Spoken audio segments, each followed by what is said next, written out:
नमस्कार, कैसे हैं आप सब लोग? आप सबको जय श्री राम। आज एक महत्वपूर्ण टॉपिक पर जो है मैं चर्चा करूँगा और टॉपिक जो है जुड़ा हुआ है डिफेमेशन से जिसको हम कहते हैं मानहानि भी।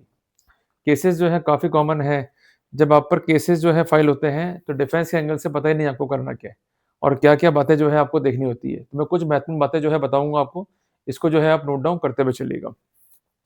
साथियों एक महत्वपूर्ण फैसला है गुवाहाटी हाई कोर्ट का, जिसका डेट है 4 फरवरी 2026। वहाँ पर जो थी कार्रवाइयाँ डिफेमेशन की उसको जो है रद्द किया गया। तो जब भी आप केस को जो है पढ़ें, तो एक बात जो है ध्यान रखिएगा कि डिफेमेशन केस में पुलिस कार्रवाई जो है प्रतिबंधित है।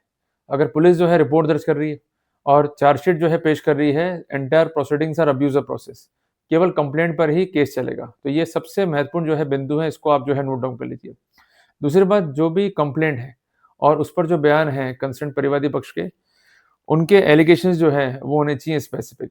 अगर एलिगेशंस जो है स्पेसिफिक नहीं है, एलिगेशंस जो है जनरल है, दे आर ओमिनिबस इन नेचर, इसके अलावा एलिगेशंस में है इनकंसिस्टेंसी, लैक ऑफ कॉरपोरेशन, तो वहां पर हम जो है फायदा ले सकते हैं।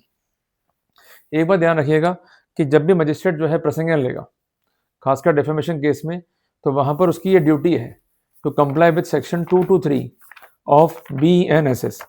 क्या कहता है ये कानूनी प्रावधान, इसको जो है हम समझते हैं शॉर्ट के अंदर। कानूनी प्रावधान ये कहता है कि जब भी कंप्लेंट जो है फाइल होगा, तो प्रसंज्ञान से पहले मजिस्ट्रेट जो है बयान करवाएगा परिवादी के। इसमें कोई दिक्कत मुझे बताओ। जो कंसर्न गवाह है, कंसर्न परिवादी के, उनके बयान जो है रिकॉर्ड करेगा और इसके अलावा सुनवाई का अवसर देगा कंसर्न अक्यूज को प्रसंज्ञान से पहले।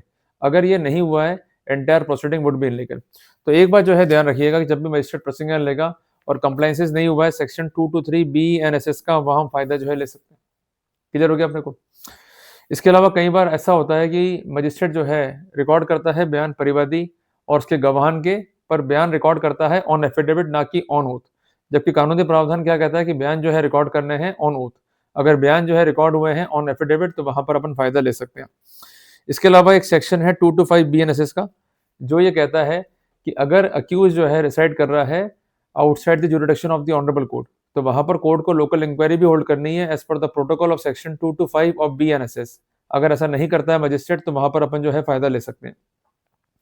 इसके अलावा एक बात जो है ध्यान रखिएगा कि स्पेसिफिक रीजंस का जो है उल्लेख करना होगा मजिस्ट्रेट को वाइल टेकिंग द कॉग्निजेंस। अगर मजिस्ट्रेट ने प्रसंज्ञान ले लिया और कोई भी स्पेसिफिक जो है आदेश नहीं है, तो वहां पर अपन जो है फायदा ले सकते हैं। जजमेंट है ऑनरेबल सुप्रीम कोर्ट का, जिसका नाम है इंद्रजीत सिंह बनाम संतोष, और जजमेंट का डेट है 19/4/2022। ये इंपॉर्टेंट है, इसको जो है आप नोट डाउन कर लीजिए।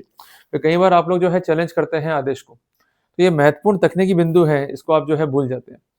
इसके अलावा एक बात जो है ध्यान रखिएगा कि अगर इलेक्ट्रॉनिक माध्यम का यूज करके डिफेमेशन हुआ है, तो क्या वो इलेक्ट्रॉनिक माध्यम जो है प्रोड्यूस हुए हैं या नहीं हुए, क्या उनका प्रॉपर ऑथेंटिकेशन रिकॉर्ड पे है या नहीं है, ये बात भी जो है काफी महत्वपूर्ण है। इसके अलावा जब भी आएगी इलेक्ट्रॉनिक साक्ष्य रिकॉर्ड के ऊपर, तो वहां पर धारा 63 है BSA का, उसकी भी कंप्लाइंसेस जो है करनी होगी। अब प्रश्न ये बनता है क्या है BSA इज भारतीय साक्ष्य अधिनियम। तो कुल मिला के जो प्रोटोकॉल है साक्ष्य के, उसको जो है फुलफिल करना पड़ेगा। और सबसे महत्वपूर्ण बात, जो डिफेमेटरी मटेरियल है, जो भी कंसर्न डिवाइसेस हैं, उनको करना होगा place before the concern court. अगर मटेरियल एविडेंसेस को जो है विदहेल्ड किया गया है, तो वहां पर जो है अपन फायदा ले सकते हैं। मैं एक बात जो है आपको नोट कराना चाहता हूँ, जहां तक बात है इलेक्ट्रॉनिक एविडेंस की, तो उस कॉन्टेक्स्ट में जजमेंट है ऑनरेबल सुप्रीम कोर्ट का, जिसका साइटेशन है EIR 1986 supreme court page number 3, जहां पर यह स्पष्ट किया गया कि जो भी इलेक्ट्रॉनिक एविडेंस रिकॉर्ड पर आती है, it must be authenticated in the due manner. Means cyber expert की वहां पर ओपिनियन चाहिए कि कंसर्न रिकॉर्ड में छेड़खानी नहीं की गई है। अगर इस तरह की ओपिनियन फाइल पे नहीं है, तो वहां पर अपन जो है फायदा ले सकते हैं। कई बार ये भी होता है कि कंसर्न परिवादी जो है यूज करता है AI टूल, या कंसर्न जो रिकॉर्ड है उसमें करता है manipulation just to implicate you. अगर ऐसा हुआ है, तो वहां पर साइबर एक्सपर्ट से राय ले और सबमिशन जो है पेश करें। कुल मिला के देखिए, केस जो है वो प्रूव करना है प्रोसिक्यूशन को, और केस जो है साबित करना है बियॉन्ड रीजनेबल डाउट। हमारे विरुद्ध कोई भी जो है प्रिजम्पशन नहीं है रिगार्डिंग डिफेमेशन केस, पर जब भी केस को प्रूव करता है कंसर्न प्रोसिक्यूशन, तो उसको ये दिखाना होगा कि हमारे पास जो है एविडेंस क्या है, और जो कंसर्न एविडेंस है उसकी क्वालिटी क्या है, और जो कंसर्न एविडेंस है उसमें कंसिस्टेंसी है। मीन्स जो चेन है वो हो रही है कंप्लीट। अगर जहां भी आएगा ब्रेकेज, जहां भी कोई डाउट जो है क्रिएट होगा, उसका फायदा मिल जाएगा आरोपी को। क्लियर हो गया अपने को? और इसके अलावा एक बात जो है ध्यान रखिएगा कि अगर अखबार में जो है छपा है मटेरियल, तो ऐसे सिनेरियो में कंसर्न अखबार, उसका एडिटर इन चीफ जो है जिम्मेदार होगा। कई बार ऐसी गलती हम लोग करते हैं कि जो कंसर्न्ड अखबार का एमडी है या डायरेक्टर है या कंसर्न्ड सीईओ है या कंसर्न्ड जो कंपनी है अखबार की, उसको जो है पार्टी बनाते हैं। पर जो मुख्य पार्टी है, जिसको हम कहेंगे एडिटर इन चीफ, इसको जो है पक्षकार नहीं बनाते, वहाँ पर जो है केस फेल हो जाता है। तो अगर आप आरोपी साइड से हैं, तो इस बात को सुनिश्चित कीजिएगा कि अगर अखबार में जो है छपा है मटेरियल, तो क्या अखबार को और उसके कंसर्न एडिटर इन चीफ को पक्षकार बनाया गया है अथवा नहीं।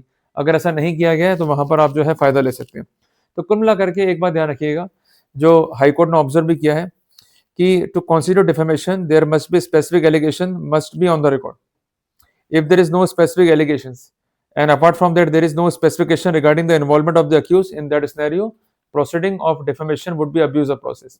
तो जब भी डिफेमेशन का केस जो है फाइल होगा, तो ये कंप्लेंसेस हुई है या नहीं हुई है, जो एलिगेशन है वो स्पेसिफिक है या नहीं है, या जो अबरमेंट्स हैं उनका नेचर क्या है, इस बात पर जरूर जो है काम कर लें। अगर आप ऐसा करेंगे, निश्चित तौर पर जो है फायदा मिल जाएगा अपने को।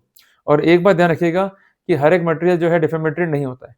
डिफेमेशन का बेसिस क्या है एज पर लॉ, कि ऐसे words either spoken or intend to be read means by sign or by visible representation, if anyone makes publish any matter which contain imputation concerning any person, जिससे उस concern व्यक्ति विशेष की जो रेपुटेशन है उसको हार्म हो, या कंसर्न अक्यूज जो है जानता है या उसे रीजन है टू बिलीव दैट इस तरह की जो इम्पिटेशन है वो डेफिनेटली हार्म करेंगे the reputation of the concern person, जिसके कंसर्न में ये एलिगेशंस जो है पब्लिश हुए हैं या पर्च हुए हैं, तो ही वो जिम्मेदार होगा, अदरवाइज वो जिम्मेदार नहीं होगा।